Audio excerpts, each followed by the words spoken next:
Namaste dear children, how are you all? I am Rekha. Welcome to my channel Rekha's Knowledge Hub. Today we will see NCERT Class 6 Social Science Chapter 1 Locating Places on the Earth Exam Questions and Answers. We have already discussed multiple choice questions of this chapter in the previous video. Today we will see short answer type questions. First question, what is the basic definition of a map and how does it represent an area? So, what is the basic definition of a map? A map is basically a drawing or picture of a certain area. It shows the surface as if you are looking at it from directly above. This way, it can represent a small place like a village or a very large area like an entire country or even the whole world. So, a map is a drawing of a certain area. It shows the surface as if we are looking at it from directly above. This map can represent small place like a village or a very large place like an entire country or even the whole world. Explain the three different kinds of maps. First one, physical maps. What is the importance of physical maps? Physical maps show natural features such as mountains, rivers, and oceans. So, physical maps are used to represent natural features like rivers, oceans, mountains, etc. Next one, political maps. Political maps display details like country or state boundaries and major cities. So, political maps are used to represent country, state, boundaries, major cities, etc. The next is thematic maps. Thematic maps, on the other hand, focus on showing one specific type of information. For example, population distribution or rainfall. So, thematic maps, they focus on showing one specific type of information. For example, rainfall, population distribution, etc. Name the three important components of maps. Briefly describe the purpose of a map scale. Which are the three important components of maps?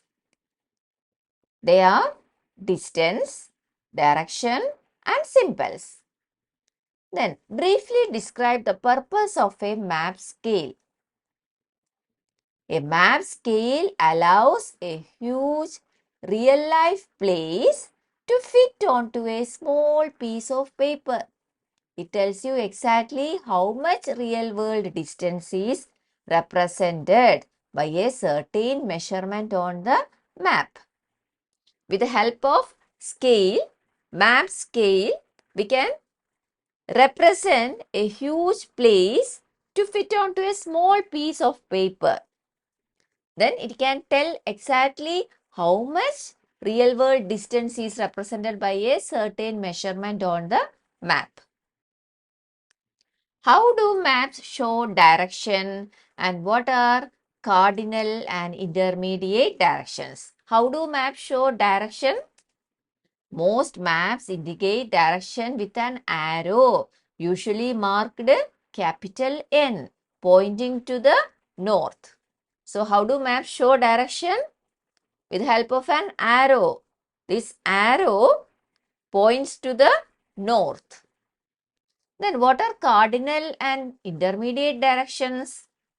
From the north, moving clockwise, we find east, south and west, which are called cardinal directions. So, north, east, south and west, they are called cardinal directions. Then, what are intermediate directions? The intermediate directions are northeast, southeast, southwest and northwest. They are called intermediate directions. Why are symbols used on maps? And who decides on the symbols for maps of India? So why are symbols used on maps?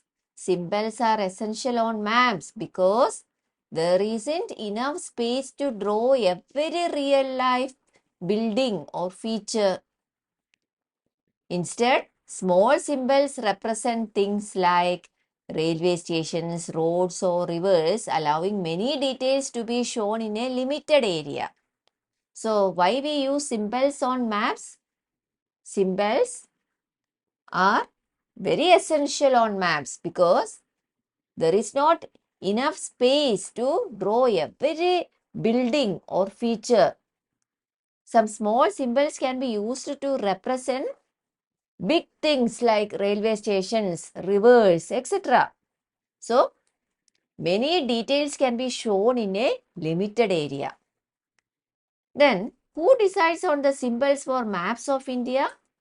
The Survey of India, a government body, has set a standard set of symbols for maps of India.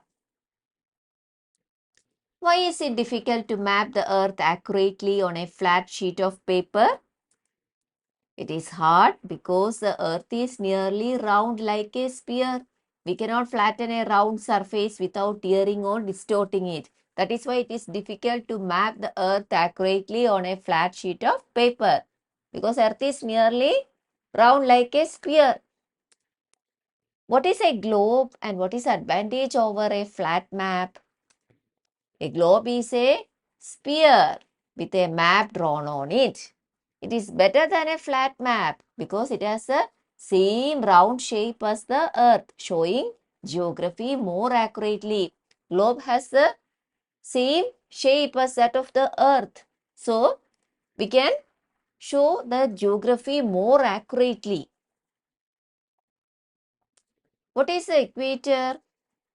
The equator is an imaginary circle located exactly halfway between the North Pole and the South Pole on a globe. So, equator is an imaginary circle located exactly halfway between the North Pole and the South Pole on a globe. What is a parallel of latitude? It is an imaginary line that runs east and west parallel to the equator, forming a circle around the earth. So, what is parallel of latitude? It is an imaginary line. It runs east and west, parallel to the equator, forming a circle around the earth. How are latitudes expressed? And what is the latitude of the equator? How are latitudes expressed? Latitudes are expressed in degrees.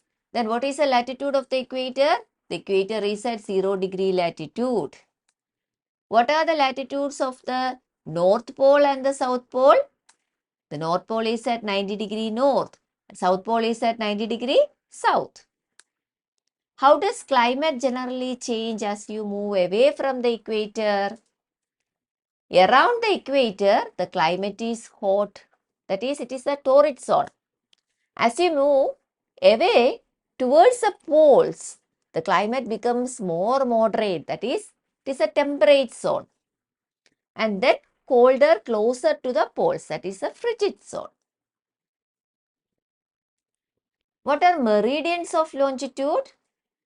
Meridians of longitude are imaginary half circles that run from the North Pole to the South Pole. They are called meridians of longitude. How is longitude related to time in different places? The earth spins, so as it rotates, different places face the sun at different times. By measuring the longitude of a place, we can also determine the local time at that location. Different places face the sun at different times because the earth is rotating in its own axis. So, different places face the sun at different times. By measuring the longitude of a particular place, we can determine the local time at that location. What is a prime meridian and where does it pass through? The prime meridian is a reference point for measuring longitude. It is also called the Greenwich meridian because it passes through Greenwich, an area of London in England. So what is the prime meridian? Where does it pass through? The prime meridian is a reference point for measuring longitude. It is also called Greenwich meridian. Where does it pass through? It passes through Greenwich, an area of London in England. Next one. What is the longitude of the prime meridian? The prime meridian is marked as 0 degree longitude. What do latitude and longitude together allow us to do? Latitude and longitude together form the two coordinates of a place. With both, we can precisely locate any place on the earth.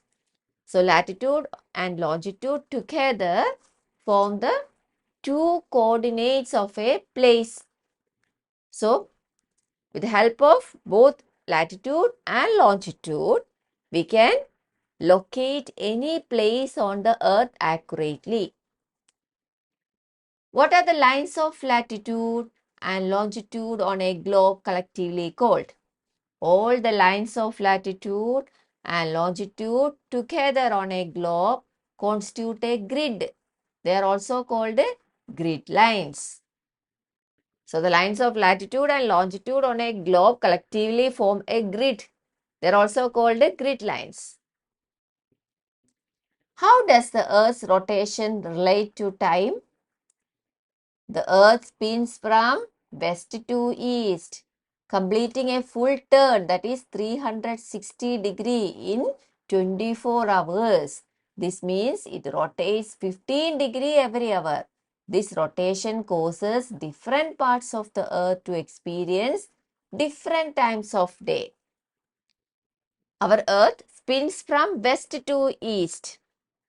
Then to complete a full turn, that is 360 degree, it takes 24 hours. So it rotates 15 degree every hour. Every hour earth rotates 15 degree. This rotation causes different parts of the earth to experience different times of day. How is local time calculated based on longitude? Moving eastward from the prime meridian, local time increases by 1 hour for every 15 degree of longitude. Moving westward, local time decreases by 1 hour for every 15 degree. So how is local time calculated based on longitude?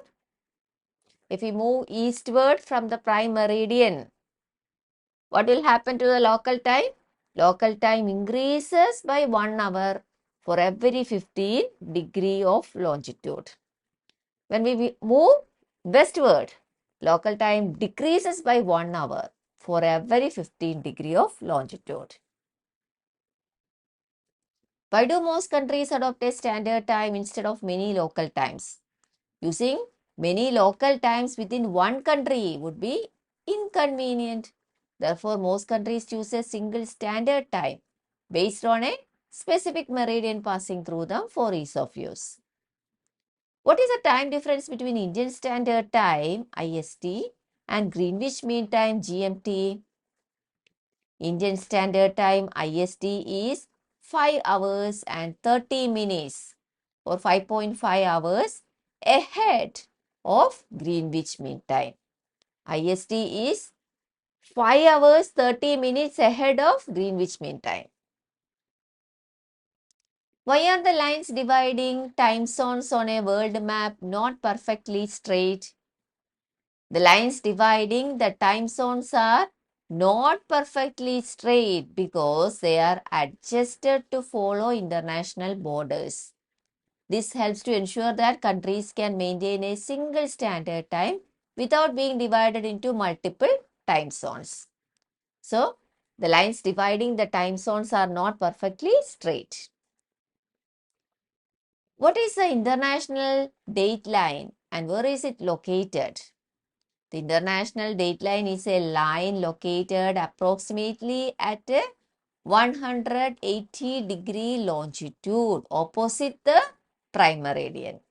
It is where we change the date when crossing it.